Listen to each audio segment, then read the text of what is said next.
అందరికీ నమస్కారం. ఈరోజు రాష్ట్ర ఉప ముఖ్యమంత్రి మరి అదేవిధంగా రూరల్ డెవలప్మెంటు, పంచాయతీరాజు, మరి ఎన్విరాన్మెంట్, ఫారెస్టు వీటిలన్నిటికీ సంబంధించిన ఉప ముఖ్యమంత్రి పవన్ కళ్యాణ్ గారు ఈరోజు ఛార్జ్ తీసుకోవడం ఈ రాష్ట్ర ప్రజల యొక్క అదృష్టం. ఈ సబ్జెక్టులో ఆయనకు ఉండమని చెప్పి నేను తెలియజేస్తున్నా. ఎంచేదంటే 10 ఏళ్ళ నుంచి పవన్ కళ్యాణ్ గారు ప్రశ్నిస్తూ ఉన్నారు ప్రభుత్వాలని.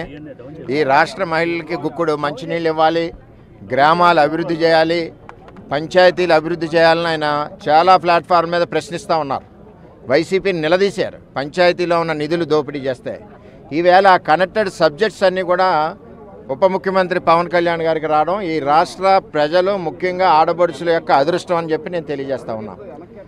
ఏదైతే నమ్మకంతో ఒక్కసారి ప్రతి ఓటు చీలకుండా మరి ఏదైతే నినాదం ఇచ్చారో ఆ నమ్మకంతో ప్రజలు పట్టం కట్టారు. ఈవేళ భారీ మెజార్టీ ఇచ్చారు. ఆ మెజార్టీ తగ్గట్టు కూడా ఈరోజు పవన్ కళ్యాణ్ గారు ఈ రాష్ట్రాన్ని అభివృద్ధి పదంలో నడిపిస్తారు. ఏదైతే చంద్రబాబు నాయుడు గారు, పవన్ కళ్యాణ్ గారు బీజేపీ కూటమి ఉందో, కూటమిని నమ్మి ఒక నమ్మకంతో ప్రజలు ఉన్నారు.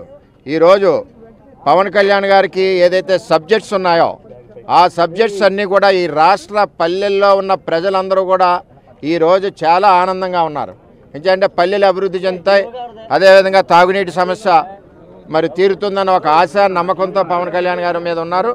పవన్ కళ్యాణ్ గారు కూడా అదేవిధంగా ఒక ప్రణాళికాబద్ధంగా మరి ఈ రాష్ట్రంలో గ్రామాలన్నీ అభివృద్ధి చేయడానికి ఆయన ముందుకు వెళ్తున్నారని చెప్పి తెలియజేస్తూ, ఏదైతే చంద్రబాబు నాయుడు గారు, పవన్ కళ్యాణ్ గారి యొక్క కలయిక రామలక్ష్మణులాగా ఈ రాష్ట్రానికి రామరాజ్య పరిపాలన వీళ్ళిద్దరూ ఇస్తున్నారని చెప్పి నేను తెలియజేస్తున్నాను.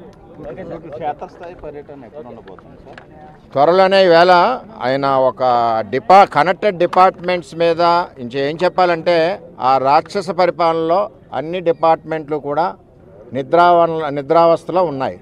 పవన్ కళ్యాణ్ గారు అన్నీ రివ్యూ చేసుకుని ఎక్కడ ఏ విధంగా ఇంప్లిమెంట్ చేయాలి, ఎక్కడ ప్రాబ్లమ్స్ ఉన్నాయి అన్నీ కూడా స్టేజ్ వైజ్ మానిటర్ చేసుకుని అభివృద్ధి పదంలోకి ముందుకు నడుస్తుంది. త్వరలోనే కూడా పిఠాపురం వస్తున్నారు. మా పిఠాపురం ప్రజల యొక్క అదృష్టం. ఈవేళ పిఠాపురంలో మేము గెలిపించుకొని పవన్ కళ్యాణ్ గారిని ఈవేళ ఆ సీట్లో చూడడం నాకు జన్మ ధన్యమైంది, ఎంతో ఆనందంగా ఉంది. నియోజకవర్గం అంతా కూడా అభివృద్ధి పదంలో నడుస్తుంది, రాష్ట్రం కూడా అభివృద్ధి పదంలో నడుస్తుంది. వస్తారు, ఇవన్నీ చూసుకుని ఒక డేట్ ఇస్తారు, డేట్ ఇచ్చి వస్తారు. అందరికీ నమస్కారం.